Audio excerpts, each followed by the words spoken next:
திருச்சிற்றம்பலம். தென்னாடுடைய சிவனை போற்றி, எந்நாட்டவர்க்கும் இறைவா போற்றி. அனைவருக்கும் வணக்கம். இன்னைக்கு நாம பார்க்கக்கூடிய பதிவு என்னன்னு பாத்துட்டீங்கன்னா, அக்டோபர் மாத பலன்களை பத்தி பார்க்க போறோம். அதற்கு முன்னாடி நம்மளுடைய சேனலை சப்ஸ்கிரைப் பண்ணிக்கோங்க. அக்டோபர் மாதம் என்னென்ன கிரகங்கள் மாறுறாங்க, இந்த கிரக சேர்க்கையினால என்னென்ன யோகங்கள் உங்க ஜாதகத்துல நடக்க போகுது அப்படிங்கிறத நம்ம முழுமையா பார்க்கலாம். முதல்ல குரு பகவான் 18ஆம் தேதி மிதுன வீட்டிலிருந்து கடக வீட்டுக்கு உச்சம் பெற்று வருகிறார்.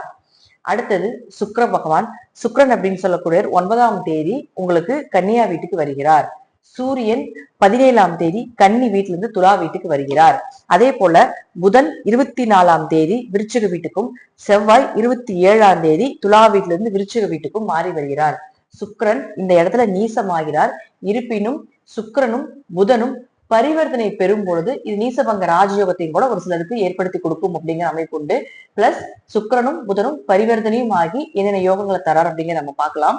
முதல்ல பாத்துட்டீங்கன்னா, இந்த குரு இந்த இடத்துல இருக்கும் பொழுது செவ்வாய் இங்க நிற்பார். அப்போ குருவுக்கு கேந்திரத்தில் செவ்வாய் இருக்கும் பொழுது குரு மங்கள யோகம் வேலை செய்யும். உங்க ஜாதகத்துல குரு செவ்வாய் சேர்க்கையோ அல்லது குரு செவ்வாய் பார்வையோ கேந்திர திரிகோணம் ஏறினாலும் இந்த யோகங்கள் உங்களுக்கு வேலை செய்யும். ஒண்ணு. அடுத்தது பாத்துட்டீங்கன்னா, இந்த செவ்வாயும் புதனும் சேர்ந்து யுக்த யோகமாக வேலை செய்ய போகுது. இந்த யுக்த யோகம் அப்படிங்கிறது பாத்தீங்கன்னா, நல்ல நாலேஜ் கொடுக்கும். எந்த இடத்துல இருக்கின்றீர்களோ அந்த இடத்துல உயர் பதவி புகழ கொடுக்கக்கூடிய ஒரு அமைப்பை ஏற்படுத்தி கொடுக்கும். இந்த குருவும் செவ்வாயும் சேர்ந்தால் பாத்துட்டீங்கன்னா, முழுக்க முழுக்க முழுக்க உங்களுக்கு வீடு மனை சொத்துக்கள் பெயர் புகழோட வாழக்கூடிய ஒரு அமைப்பு இந்த மாதம் உங்களுக்கு ஏற்படுத்தி கொடுக்க போகுது. அடுத்தது சூரியனும் புதனும் சேர்ந்து புதாத்திய யோகமாக செயல்பட போகுது. சூரியனும் புதனும் சேர்ந்த நல்ல அறிவு, கூர்மையான திறமைகள், கூர்மையான அறிவு, எதை செய்தாலும் அங்க திங்கா இருக்கக்கூடிய ஒரு அமைப்பு இதெல்லாமே ஏற்படுத்தி கொடுக்க போகிறார். அடுத்தது பாத்துட்டீங்கன்னா, இந்த சூரியனும் செவ்வாயும் சேர்றாங்க. சூரியனும் செவ்வாயும் சேர்ந்தா இதை மகா யோகம்னு சொல்லுவோம். அதே போல பெண்கள் ஜாதகத்திலிருந்து தான் இது மாங்கல்ய தோஷம் அப்படிங்கிறதும் எடுத்துக்கணும். அதே போல சூரியனும் குருவும் சேர்க்கையாகக்கூடிய காலகட்டங்களை கூட சிவராஜ யோகம் வேலை செய்யும். சிவராஜ யோகம் அப்படிங்கிறது பாத்தீங்கன்னா, கோவில் கட்டுறது, உயர் புகழ் பதவி கிடைப்பது, இதெல்லாமே இந்த கிரகங்களுடைய சேர்க்கையினால நடக்கக்கூடிய பலன்கள். இந்த மாதம் இதெல்லாமே உங்க ஜாதகத்தில் இருந்ததுன்னா இன்னும் கூடுதலாக யோகங்கள் வேலை செய்வதற்கான அமைப்பு உண்டு. இப்போ ஒவ்வொரு ஜாதக ரீதியாகவும் ஒவ்வொரு ராசி ரீதியாகவும் நம்ம எப்படி இருக்கும் அப்படிங்கிற நம்ம முழுமையா பார்க்கலாம். மீன ராசிக்குண்டான அக்டோபர் மாத பலன்களை பத்தி பார்க்கலாம். மீன ராசிக்குள்ளேயே சனி உட்கார்ந்துருக்காரு. ராசிக்குள்ள சனி எப்போ வக்ரமானாரோ அப்ப இருந்தே இன்னும் கொஞ்சம் தலைவலி எச்சாயிருச்சு உங்களுக்கு. ஏன் அப்படின்னா, ஏழரை சனியில வக்ரமானால் ஓரளவுக்கு ஏழரை சனி தாக்கம் குறைந்தாலும் கூட ஒரு சிலருக்கு பாத்தீங்கன்னா தசாபுத்திகள் சரியில்லாத ஒரு காலகட்டங்களாக இருந்தால் நிச்சயமாக அது உங்களுக்கு கொஞ்சம் டிப்ரெஷன் அதிகப்படுத்தி கொடுக்குது. அப்ப ரொம்ப அமைதியாக இருக்கக்கூடிய ஒரு சூழலையும் இந்த மீனத்துக்கு கிடைக்குது. அதிக ஹார்ட் எஃபர்ட் போட்டுட்டு இருக்கிறீங்க, கடின உழைப்பு போட்டுட்டு இருக்கிறீங்க, வேலையே செய்ய முடியல, நைட்டும் மகளும் வேலை செஞ்சுட்டு இருக்கிறோம், வேலையே ஓய மாட்டேங்குது அப்படிங்கிற அமைப்பு மீனத்துக்கு போயிட்டு இருக்குது. ரெஸ்டே இல்லை, அதுதான் உண்மை. அப்போ ராசி அதிபதி 18ஆம் தேதி உச்சமாகி ராசியை பார்க்குது. மிகப்பெரிய யோக காலகட்டங்கள். சனியினுடைய தாக்கங்கள் குறைய போகுது. அதாவது சனி கொடுப்பதை யாரால தடுக்க முடியாது. அனுபவத்தை தான் அவர் கொடுப்பாரு. அந்த அனுபவம் மூலமா நமக்கு வழிகளை கொடுக்க போகிறார். அவ்வளவுதான். கர்மாவை குறைக்க போகிறார் வழி மூலமா. ஆனா இவர் ஒரு பக்கம் செஞ்சுட்டு இருந்தாலும் குருப்பாவே நமக்கு மருந்தாக செயல்படுத்த போகுது. அவரே உங்களுக்கு 10ஆம் அதிபதியுமாக இருக்கிறதுனால தொழில் வளர்ச்சி உண்டு. மீண்டும் இந்த 2 மாசம் பாத்துட்டீங்கன்னா ஒரு நல்ல வளர்ச்சி, ஆரோக்கியம் நல்லா இருக்கிறது, இழந்த சொத்துக்களை மீண்டெடுப்பது, பண வரவு, பொருளாதாரம் இதெல்லாம் அருமையா இருக்கும்போது தெய்வம் கூட இருக்க போகுது. 5ஆம் இடங்கிறது உங்க குலதெய்வம்.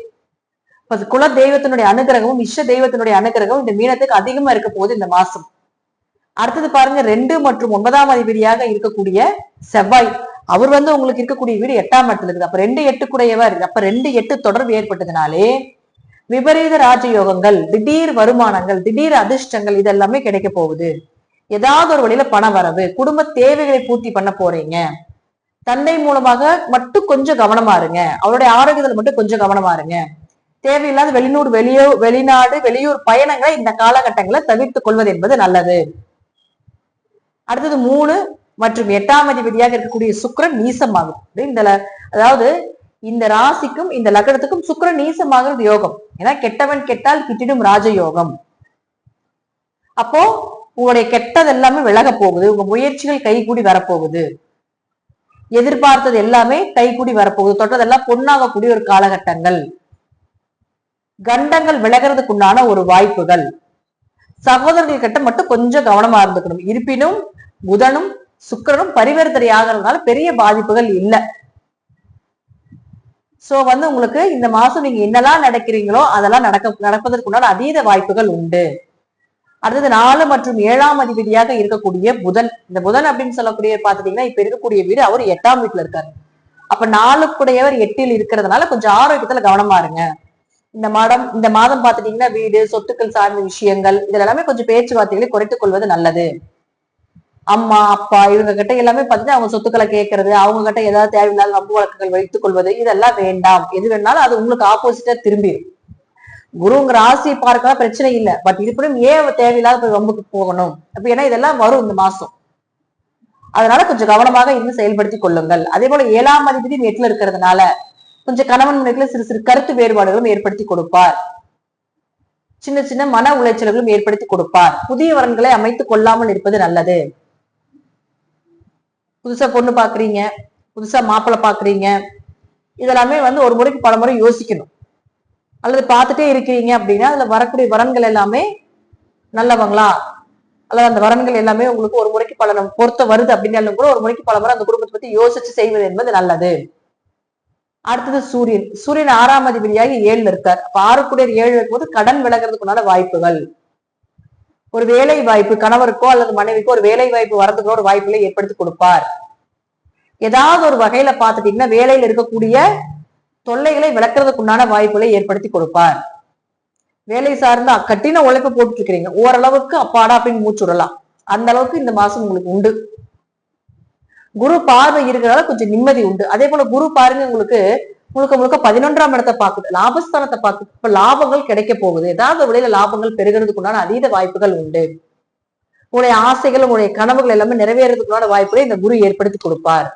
அப்ப அவரே 9ஆம் இடத்தையும் பாக்குறாரு. அப்ப அப்பாவுக்கும் உங்களுக்கும் 9ஆம் அதிபதி மறைந்தாலும் கூட 9ஆம் இடத்தை குரு பார்க்கும் பொழுது அப்பாவுக்கும் உங்களுக்கும் இருந்து வந்த கருத்து வேறுபாடுகள் கொஞ்சம் குறையதுக்குள்ள அதீத வாய்ப்புகள் உண்டு. குரு பார்வை இருக்கிற வரைக்கும் ஏதாவது ஒரு விஷயம் செய்யறீங்க அப்படின்னா தைரியமா செய்யலாம். ஏன்னா குரு பார்த்து கொள்வார். தெய்வ அனுகிரகம் உண்டு. குலதெய்வ கோயிலுக்கு இந்த மாதம் போயிட்டு வந்தீங்கன்னா ஒரு நல்ல வளர்ச்சி கிடைக்கிறதுக்குள்ள அதீத வாய்ப்புகள் உண்டு. இது எல்லாமே உங்க ஜாதக ரீதியாகவும் தசாபுத்திகள் ரீதியாகவும் நான் சொல்லக்கூடிய கருத்துக்கள் சிறிது மாறுபடும். நன்றி. மீண்டும் ஒரு நல்ல பதிவுல சந்திக்கலாம். திருச்சிற்றம்பலம், தில்லையம்பலம், ஸ்ரீ நரசிம்ம திருவிகளே சரணம்.